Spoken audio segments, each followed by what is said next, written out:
You're muted, Janine. Mute. Are you able to hear me? Yep. All right. I'm on my laptop. Okay, got it. Right. Yeah, sorry, it wanted to do an update right away, and I was like, I better do that. Okay. Carol Sturgis is waiting. Are you telling me that, or you just saw that? I just saw that. Am I a shared host? Yeah, so you go ahead and let people in. All right. I'm going to grab some water. Okay. It looks like Carol is in and Myra is in. Yes. Oh, yeah, they're in. I see them. Okay. We see you too. Hey, how was Crater Lake? I think you got in and out just in time again. I know. It was wonderful. It was really nice. Yeah. Nice.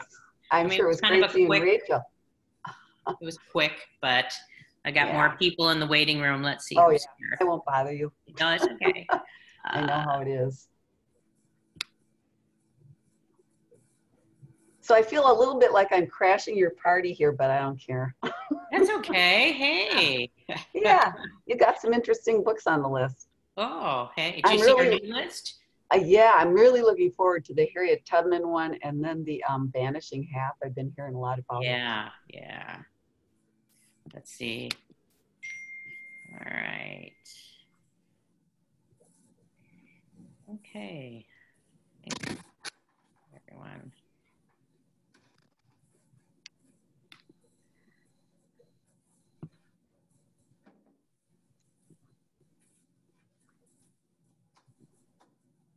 See, waiting room. All right, admit. Admit. Okay.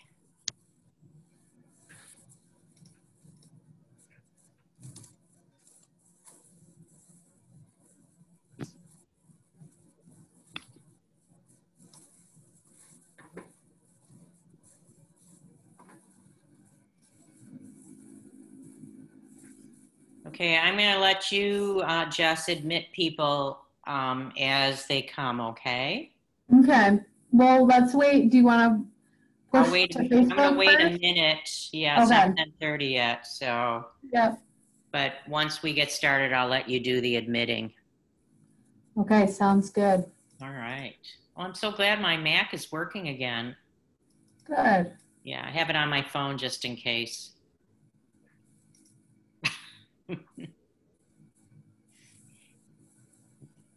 Did it have to go into the doctor? No, it just... Oh, it just decided. Okay, that's good. Just decided not to do Zoom anymore, but... so hello, everyone. Hello.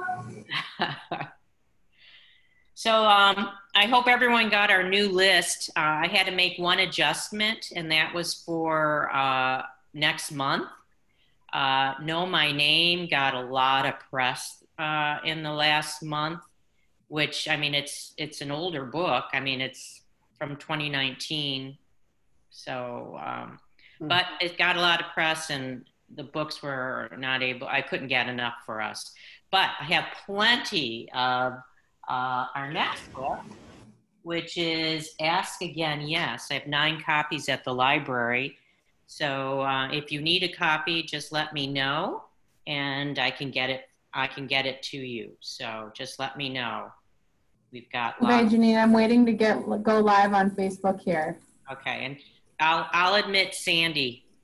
Okay.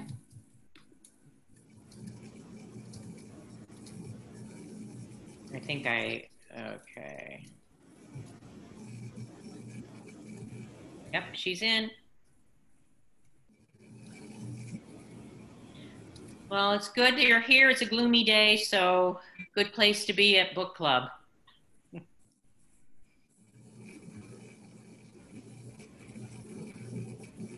Okay, it's preparing. All right, all right. Hey, did you see we have RBG on our book list? So with Harriet Tubman, both would be good to read now. Great. What day did you send out the book list? Last month, but I can get it to you, or not in the beginning of the month, in the beginning of September. Okay, let me look at my email and see if I can find it. No, I'll send it out again. Okay. Yeah, I'll send it out. Okay, it I looks gotta like make we're that live, adjustment. Janine. Okay, I think we're all here, right? Mhm. So, welcome to the Egg Harbor Libraries Book Club. We're here today to talk about the Stationery Shop. And, oops, I'm there. I'm muting my phone. We're discussing the Stationery Shop by Marjan Kamali. And I know all the people who have returned their books to me have absolutely loved it. Were surprised by it. It took me a while to get into, but yeah, I liked it too. I don't know if I loved it, but I liked it. Anyone have any strong opinions about liking it or disliking it, or anyone? It was hard to get into, and then once I got into it, Sorry. Oh yeah. What do you, Nancy? I said I like learning about the Iranian culture. It's something that I hadn't been exposed to, and so it was really nice to see something different. Yeah. I had just recently heard or read something about the revolution and the United States messing around in it. So I just thought that the setting and time was real interesting, covering some of that. I saw some timeline of the United States involvement in Iran. It was on, I think, NPR NewsHour, and it went through starting in the 50s how we were always kind of in there messing around. And yeah, so if I find that, I'm going to put it up on our page, our book club page, because yeah, we did mess around starting in the 50s. I remember I went to University of Paris, Sorbonne for my junior year abroad. And we hung out with the Iranians. And then when we got kicked out of our apartment, we stayed in the Iranian student house. So, I mean, I never thought of them as, the enemy. I don't know. And then all that happened in the 70s, in 78 with Ayatollah Khomeini. So it was interesting reading this book again and thinking back about my time. Anyone else have any strong feelings about the book? Am I on? Yeah. Okay, I really loved it. And was it loving it because it was a good story, or you learned something? I think so. Yeah, well, both. But I mean, I really, it touched me in many ways, and I was really surprised by that, I guess.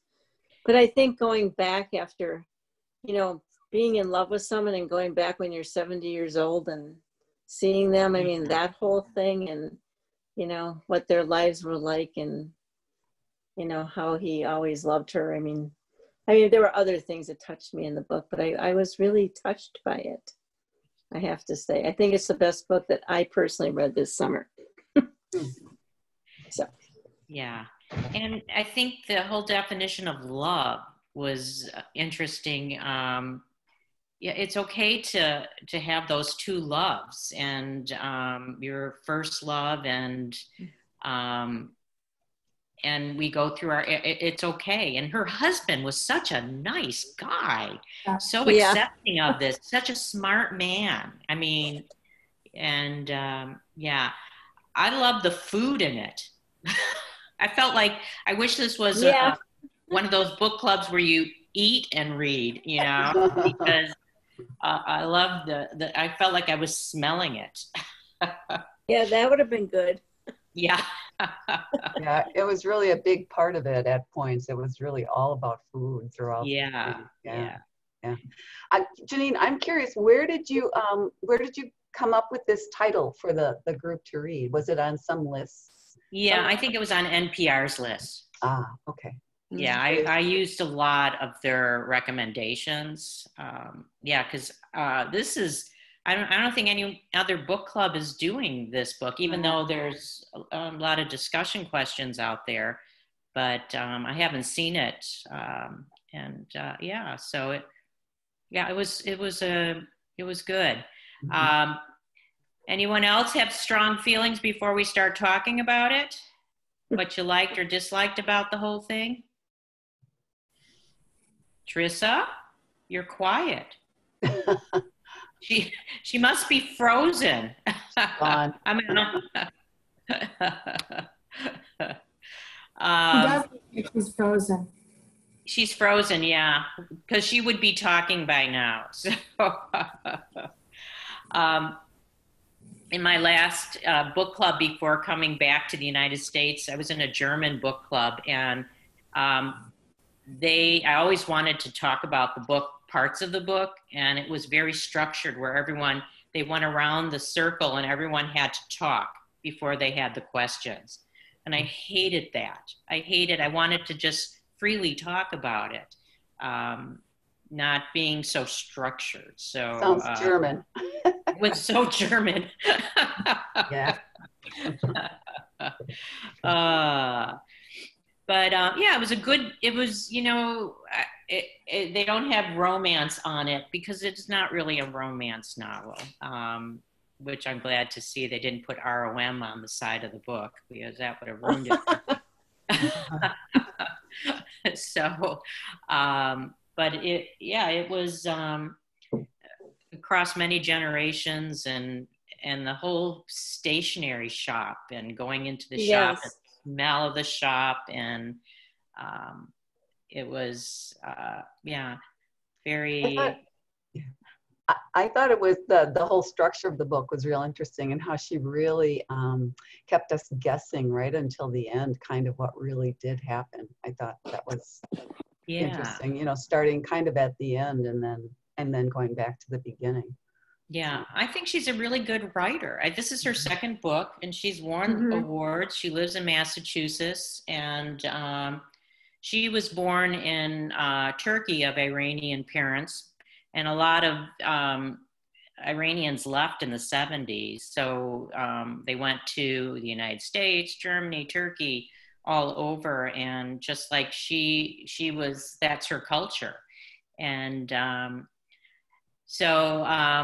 wonder if her husband is Iranian, or, she got information on, the culture, probably the New England culture from her husband. I don't know. It went back and forth through, and she employed foreshadowing by doing that, by going back and forth. I think that was good. Well, we have some questions we can talk about, and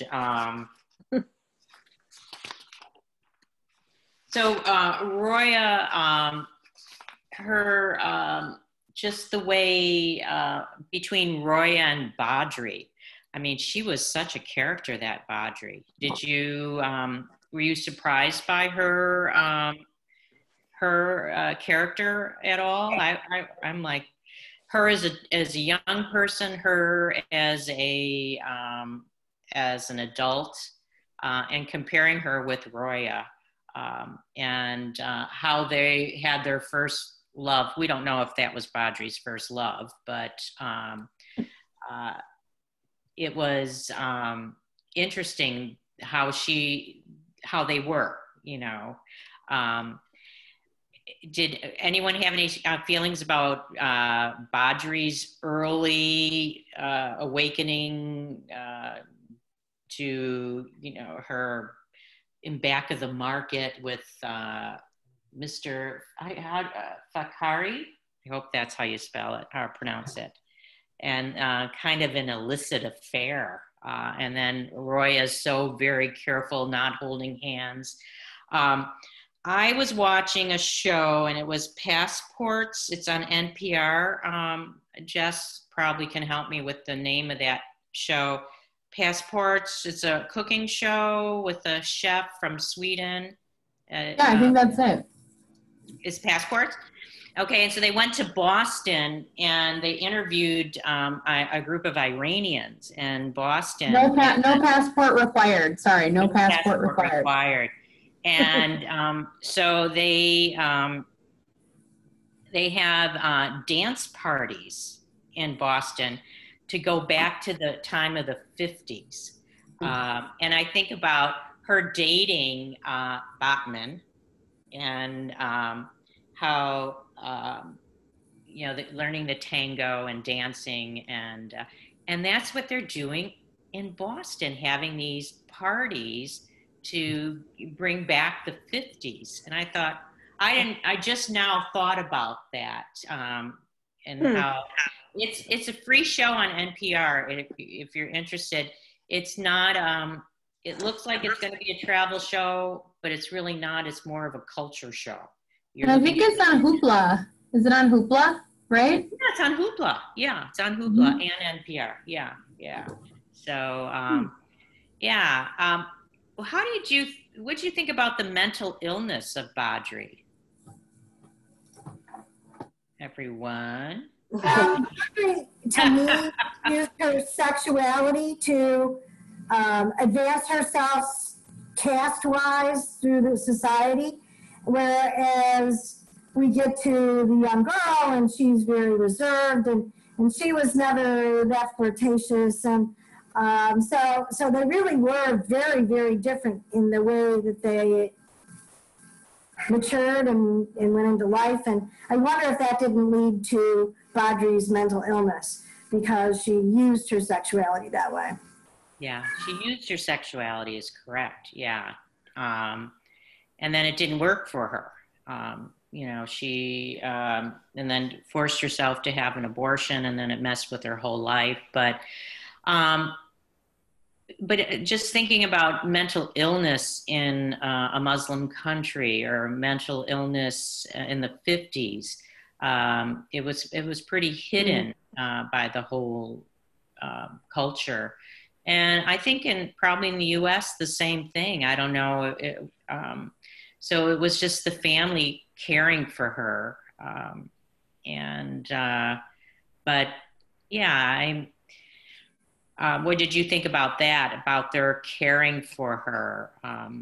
Do you think they should have done something different, or was that the right way to go about it? You can raise your hands if you want to talk. Nancy?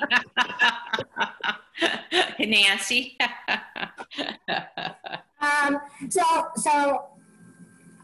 There was no medication, and it was still not a well understood disease.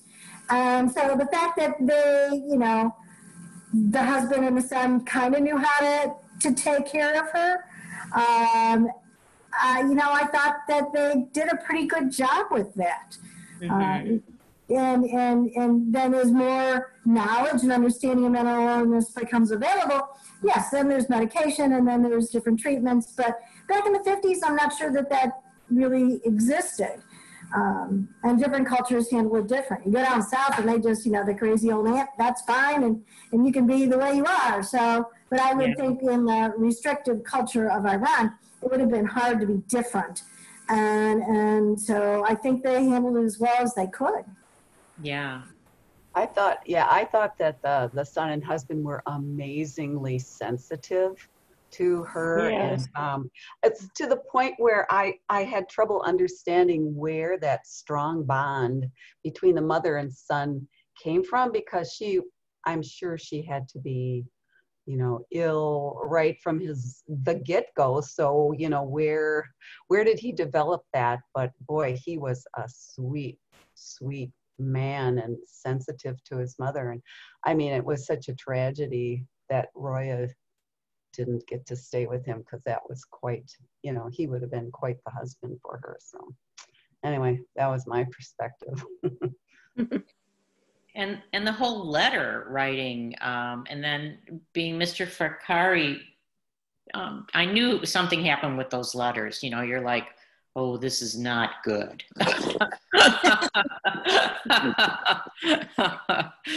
This is not going to turn out well. But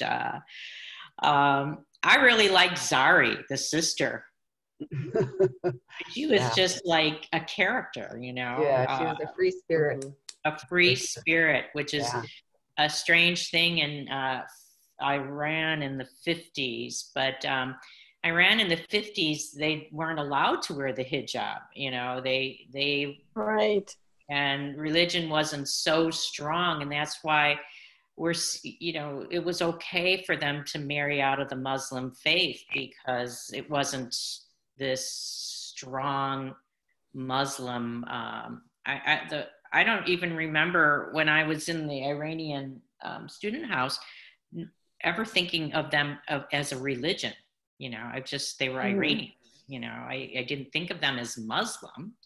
And so I think Iran of the 50s was, you know, away from that completely. You better not wear a hijab. And then it when the Shah left, it was completely different. And so, I mean, perhaps that explains exactly what happened after it. They were striving to assimilate themselves in a non-Muslim way, and the reaction would swing back the other way. Yeah. Extremely so. Mm-hmm. Yeah, it's extreme. Yeah. Anyone read any other books, like reading Lolita in Tehran? Anything like that? I read I could never get into that book, but it kind of talks about the culture now and wearing the hijab and then coming in and having a book club and taking it all off. And the women talking about books like Lolita and things like that. My daughter lived in Abu Dhabi. And are you all hearing me? Because it just said my internet was unstable. You're in and I'm out. hearing you. You're hearing me. You're all frozen, but I had difficulty staying connected, but I'm hearing you. yeah. Well, my daughter lived in Abu Dhabi for 7 years, and we had a spa day in Abu Dhabi. So, I mean, just think you're in a Muslim country having a spa day, and it was full. And I just thought it was all people from, you know, expats, no one. Well, those women all put on their hijabs and their gowns, and they all left, and they were all beautiful underneath. I mean, they had, so you know, the whole cultural thing and the hijab and all that is interesting. And this book it was a little bit about it, but not a lot. Yeah. So, are you all hearing me? Because I'm getting a lot of in and out people, and so I froze and then had to come back in. yeah. Yeah. Well, I'll tell you if we can't hear you. How about that? Okay, sounds good. All right. So let's talk a little bit about Jack and what was Jack and Walter, comparing those two. And the sisters, you know, and the date, you know, the double date, and Jack kind of making fun about the food, and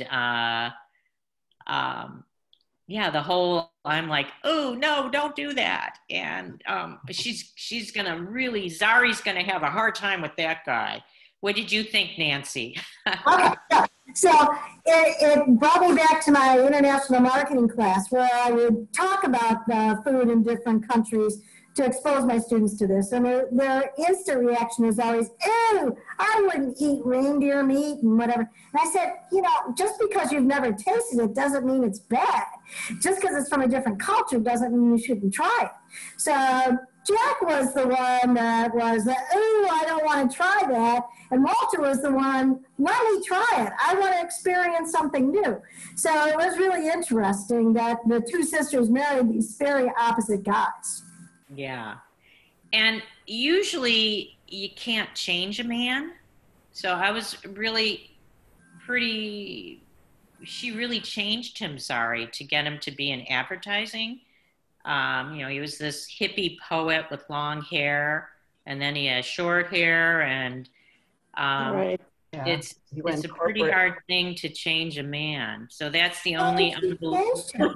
I don't think she changed him. I think she recognized his skills, because being a poet, you're an artist, and in advertising, you're communicating. And so he was good at words, and he was good at getting a meaning across.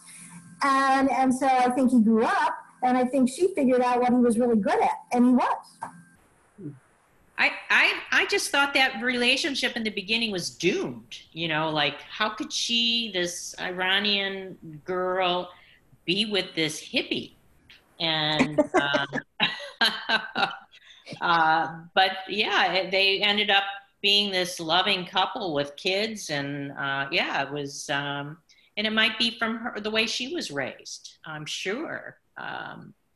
Yeah, so yeah, I don't know. And Walter's sister, Patricia. Let's talk a little bit about her. And yeah, I feel like I have lots of relatives like Patricia.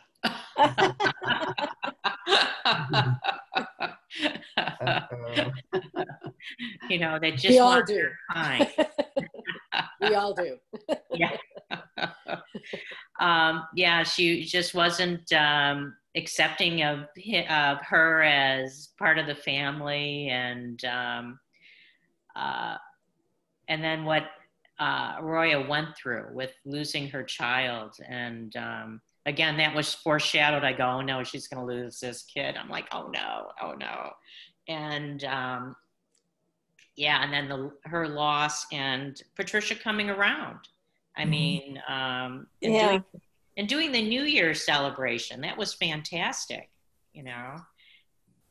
But yeah. I thought it was really good in a way that the mother-in-law was there when the baby died, the little girl died. Yeah. Because the mother, I don't know that the mother-in-law was completely accepting at first, but certainly being there and witnessing, she, she then knew that it was not anyone's fault, and I'm sure that helped kind of bring Patricia around too. But yeah, that was wonderful when Patricia came around. That really was a good thing. I didn't expect it at all. No. Yeah, especially after reading the last book that we read, where the woman never comes around to the stepchildren. I guess I had that stuck in my head. Yeah. Oh.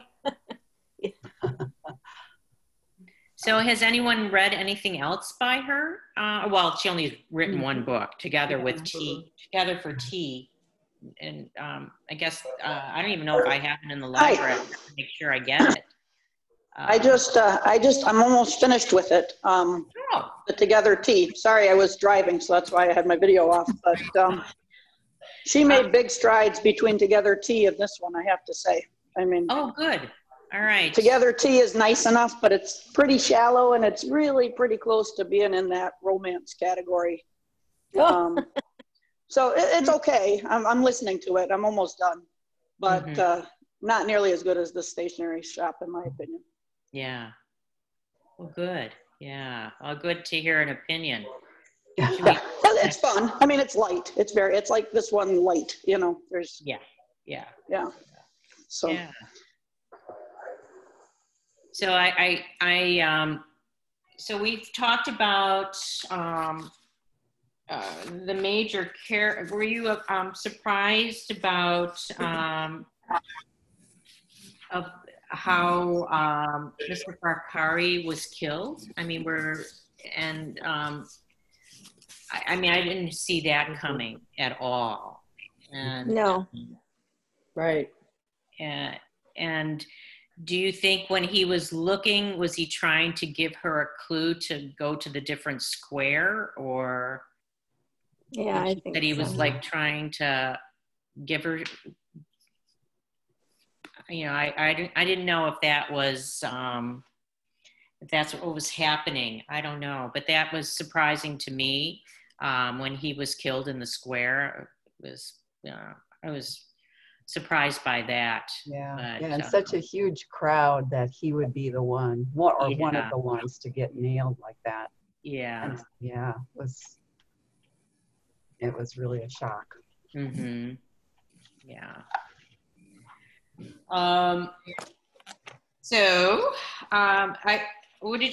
Has anyone read Rumi? Am I saying that right? On the poet No. that was so important in their lives? Yes. Yes. You've read him? Yes. Mm-hmm. And I have the books in the library, but I made sure I had it. But I guess I wasn't familiar with his poems. What did you think about him, Maureen, the poems? Well, I love them. So that was just a very rich aspect, you know, Mm-hmm. that Mhm. they connected over that, because it shows that at a young age they were very introspective and plugged in. I wonder if they have stationary bookshops now in Tehran. I mean, Right. yeah, or what they look like. Because, I mean, you think about how that looked and then how it looked in Boston. So the same shop. Were you surprised that he was able to afford to have a shop like that? It sounded like he came. I mean, it sounded like he came from a family that had money. I mean, Yeah. you know, so Yes. I think the family money definitely helped him. Yeah. And that his children, were you surprised by his children? I can't remember what they ended up doing. They ran the shop, didn't they? They were running the bookstore. Yeah. And she met the son. That's how. Oh no, sorry. I thought you were talking about Fakti's kids. Oh. Oh, no. The stationery shop owner. No, we never meet them. Right. Sorry. Yep. We never met them. I thought that's what you were talking about. Yeah. We met his wife, kind of. She was just, what did he call her? Toothpaste white or something. I'm like, toothpaste sheets or something like that. It was like some weird, I'm like, oh, that's interesting. Yeah. And that they wanted their faces to be white, you know, that in that culture too, which I wasn't familiar with that, not to get tan, make sure you're covered and that's what she was like. And yeah, it didn't seem like he had any kind of relationship with his own children. You don't hear that. She didn't develop that at all. And she really didn't develop Marigold or Kyle. We didn't really know too much about Kyle, except that he ends up with Claire at the end, which was nice. Yeah, that was implied though. I mean, it was kind of like she left you thinking maybe that's going to happen. So. Yeah. Right. Yeah. Two loners. Yeah. Yeah. I read this book quite some time ago. I read reviews of it, and I vaguely understand what you're talking about. Oh. And at the time, I thought it was a really good book, and I'm not having memory issues. I find that worthy to say that I usually remember things quite well, that I enjoy. I usually have things to say, and what I remember about this book is I was fascinated by the stationery shop. Yeah. Reminded me of situations that I enjoyed as a young person. I enjoyed that kind of store, and they don't exist anymore.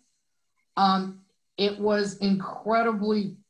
It led me to reading about Iran at that time and having a deep understanding of exactly what went on then. But as far as some of these characters that you're talking about, I can't even remember who they are. Well, they weren't really highly developed. I mean, Claire was she took care of Botman at the assisted living facility. Okay. And so she was just a minor character, but she had a whole chapter devoted to her. And also what was interesting was the whole idea of assisted living. that they touched on, because he was not feeling bad about being there at all.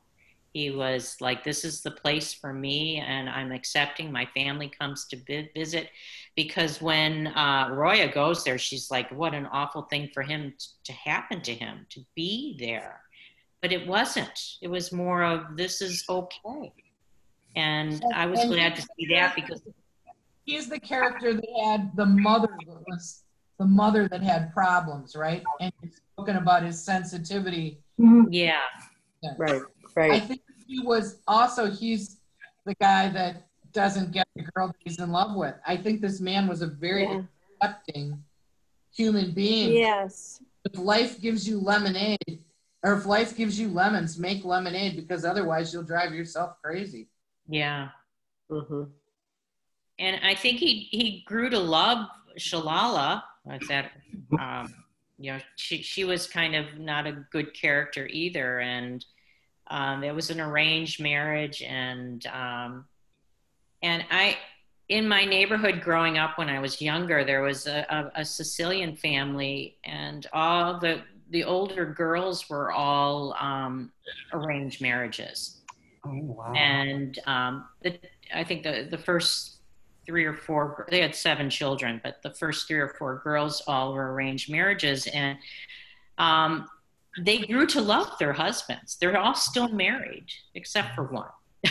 But they're all still married, and they grew, the parents arranged it. And I'm not for arranged marriages. I was like so angry that she had to, because she's my age, that she had to be her, it's Loretta Syracuse, Maureen. I don't know if you remember her. Oh my gosh, yes. Yeah. I had no idea. Yeah. And I mean, she's still with her husband, and yeah, she grew to love him, but what time period are we talking? Pardon me? What time period did this happen when they were young? It was 74. Wow. Yeah, I know. Not that long ago. No. I just remember being so angry about the whole thing. And I mean, I went to the wedding and everything, and it was a huge ordeal, a beautiful wedding. And, but it was an arranged marriage, and it's just weird. Yeah, you don't think about that happening in the United States. I mean, I know it happens in other cultures, and I've met people in that situation. Like, well, no, it's still going on in India, I am sure, and other places. I mean, in the United States, not necessarily. Oh, yeah, right. 74. I would hope not, but who knows? It was prefaced with an identification of a nationality. I mean, I'm so paranoid to say things that are stereotypic right now. Like you said, it was a Sicilian situation. Well, you know, stereotypically, they are very strongly family oriented. They're very respectful of their family and their elders, and they do what they're told. There are pockets of culture within the United States that are very much like that. Yeah. And they were trying to join 2 families, a Detroit family and a River Forest family, and those 2 are Italian, like mafia kind of families. That's what the marriage was all about, and that upset me too. I mean, I still went to the wedding and enjoyed myself, but deep inside I'm like, oh, you know, yeah. So yeah, I hope it's not happening anymore, but I had students in the late 80s that were still going through arranged marriages, and the girls were happy about it. They didn't have to go to college anymore, and they didn't have to learn a career. They were thrilled that they were getting a husband, and so it does still happen, but it is a cultural thing. Yeah.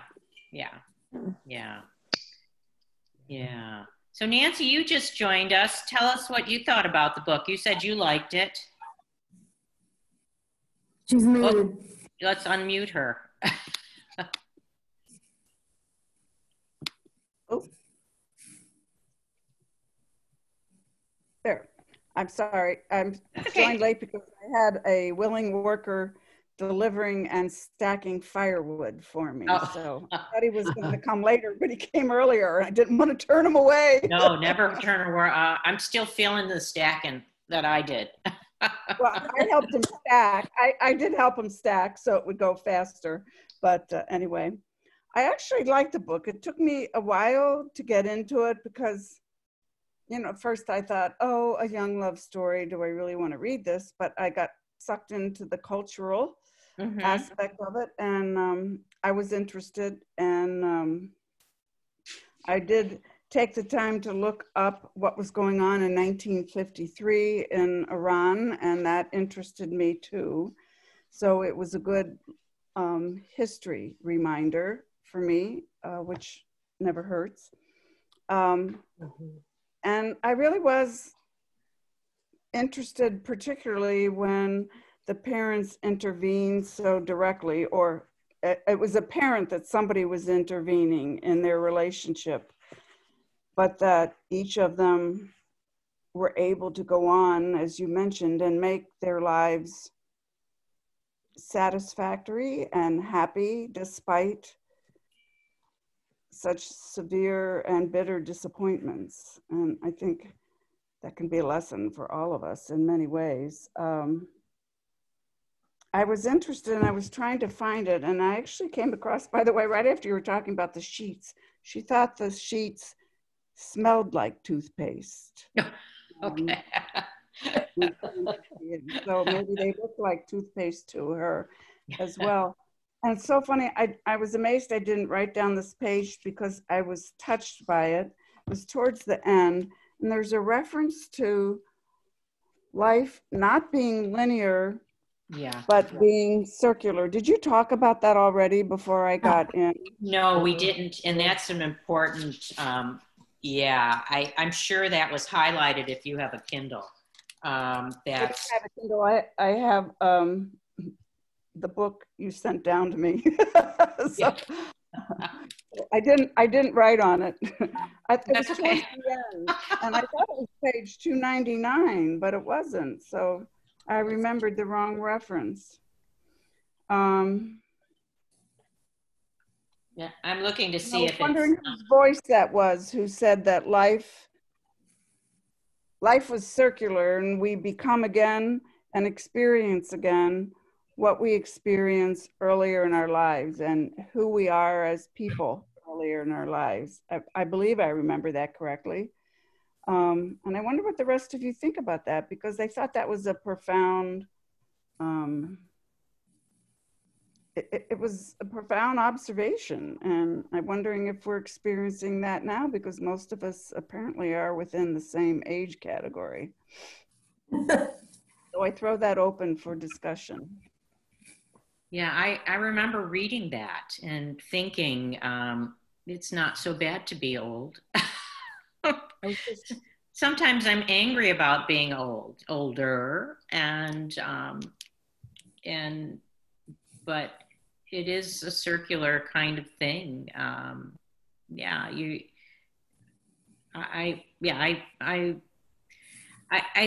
think I tend to stay away, and I think Jess asked me about the book, and I said, "Oh my God, it's about old people," and I don't like reading about old people. That's what I told her, and but it wasn't. It wasn't about old people, and yes, it was about old people, and I still enjoyed it, and I don't know why I have that opinion, about books like this. It reminds me of my aging, and I don't want to be reminded, but that's the circular thing is okay. We have to appreciate it and live for the day, and it's fine.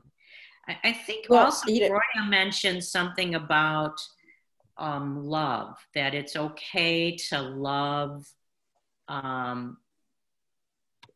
It was towards the end of the book, and I wanted to, I was trying to find that too, and I should have marked it, but she talked about love.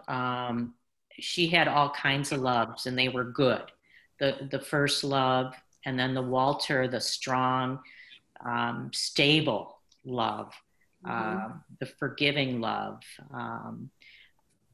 I mean, his love was so strong, you know, when he took her out for her anniversary and she thought he would just run away because she was being so terrible. And he just put his head next to her. And I'm like, oh my God, he's like the perfect man. Oh my God, what a great guy. So, yeah, I don't know. Do you all have that not wanting to read about age or are you all good with that? I'm good with it. You're good with it? Yeah. I'd like to see how other people are coping with it, I guess. So that. Yeah. Has anyone read The Japanese Lover by I started. and I couldn't keep reading it. Did anybody else read it? No, yeah, I read it, and it has that endless, the love, that same. It's the same kind of story, right, Carol? Yeah, I don't remember too much about it. And the assisted living and the situation was in that too, except it was a Japanese lover, and the same cultural problems. I enjoyed that book, but then again, I'm like, oh.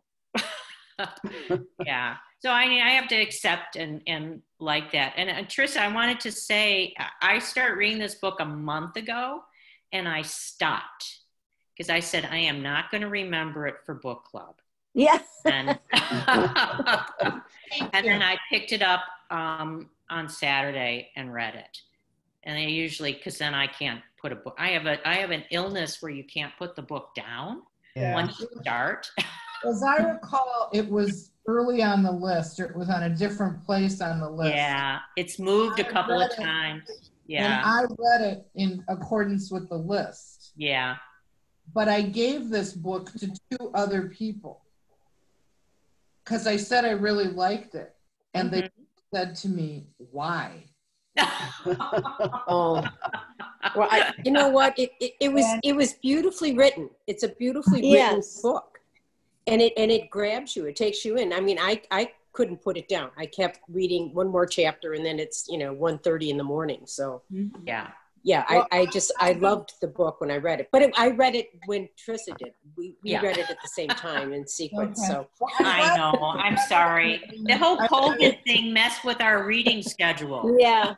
Right. I remember saying to the people that I lent it to you because I thought it was good. I enjoyed it, but I really mean this. I've had a really hard time figuring out who you're talking about. Yeah.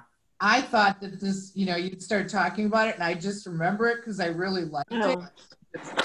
And I'm hoping I don't have memory issues. I usually don't, but I seem to have a real big one with this book. Yeah. And that's why I stopped when I said, oh my gosh, there's going to be characters, their names. I'm going to mess up their names. Right. So, because I tend to read the book club books early on, and then I really struggle. And I'm prepping the night before, rereading stuff, and I'm like, I can't keep doing that. So. Well, thank you for the switch of the book, Ask Again, Yes. So yeah.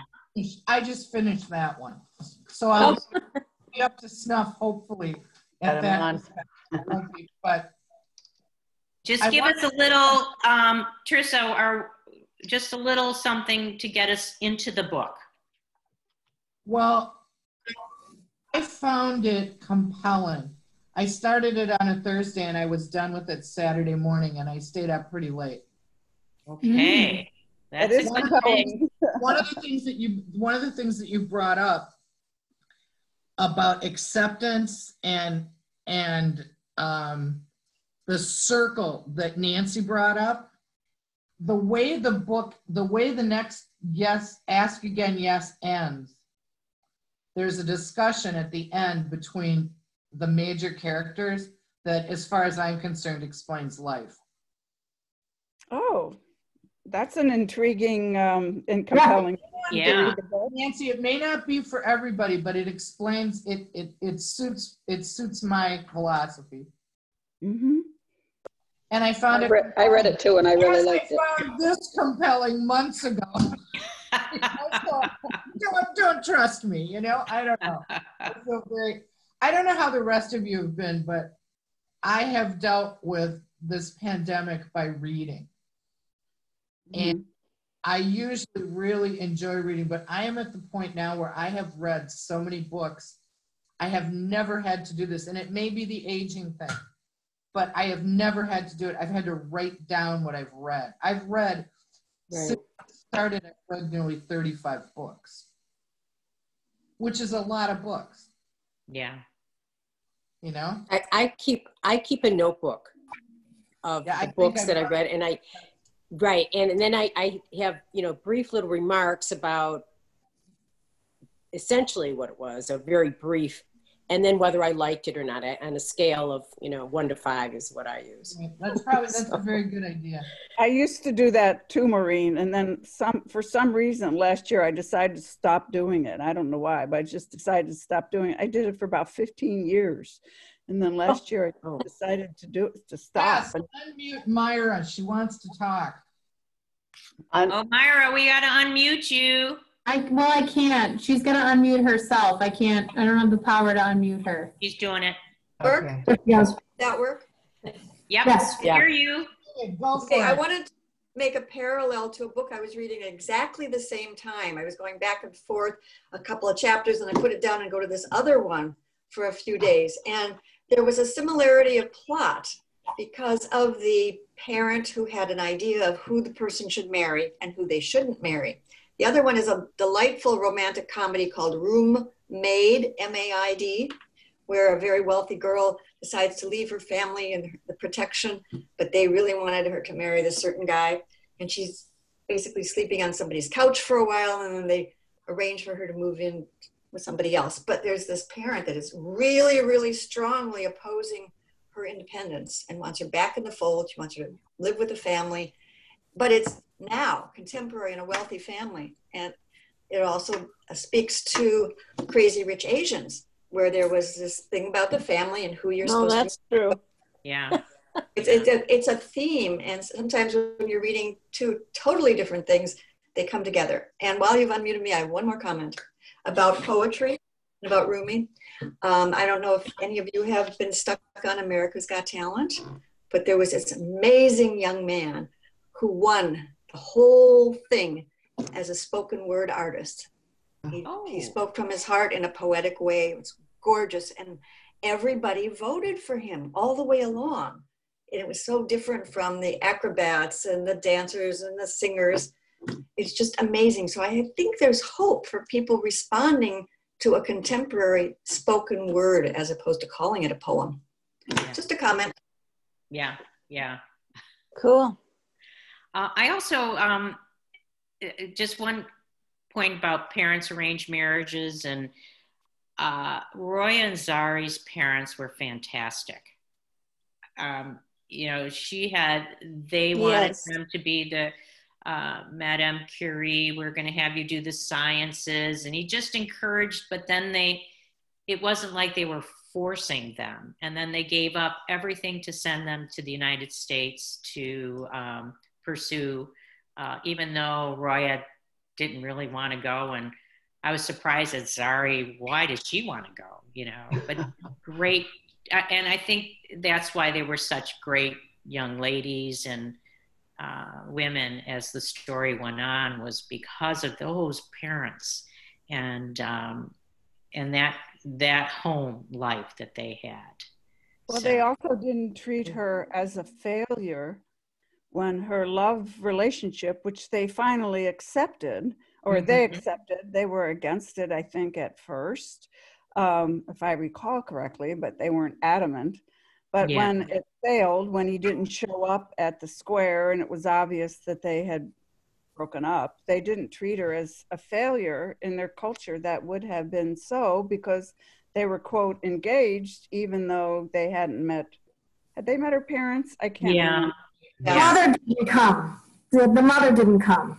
The mother didn't come, but they were officially engaged because he had come to ask her father. So some parents in that culture, in that time, would have just pushed her off in the corner and said, you've failed, and, you know, treated her poorly as a result of that, but they did not. And I thought that was amazing, actually. So really, they deserved a lot of kudos for particularly her father for wanting to educate her and her sister both. Yeah, I thought that. Yeah, I keep thinking back to the, you know, the girls coming to the United States like that. That had to be so scary, I would think. Like, you know, moving to a country, not even having a language there. Oh my gosh. So they were really brave. And the parents were really taking a risk there too. So there's a lot of trust. It was amazing. Yeah. And so that was, 50s and just the whole culture in Berkeley and wow. I could see that was just, the beginning of like hippies and beatniks and all that and, all that cultural. And then being those Iranian, it's just, it would have been a real cultural shock for them. Yeah. I've had a couple of cultural shocks, so I know how it feels. Yeah, really. Well, and, and Roya took her a while, and Zari, on the other hand, completely different personality. And she said she just soaked it up, the language, everything. So, I love the chapters when the sisters were like, in bed talking or on the rooftop talking, and they were truly really closely bound, those two girls, even though Zari and Roya don't act like they're bound like that, but they were. And even in the United States and over the years, they stayed closely bound. But any last thoughts on our book? We're getting close to the end. Thank you, because now I'm remembering things about the book, why I liked it. So I thank you for the refreshing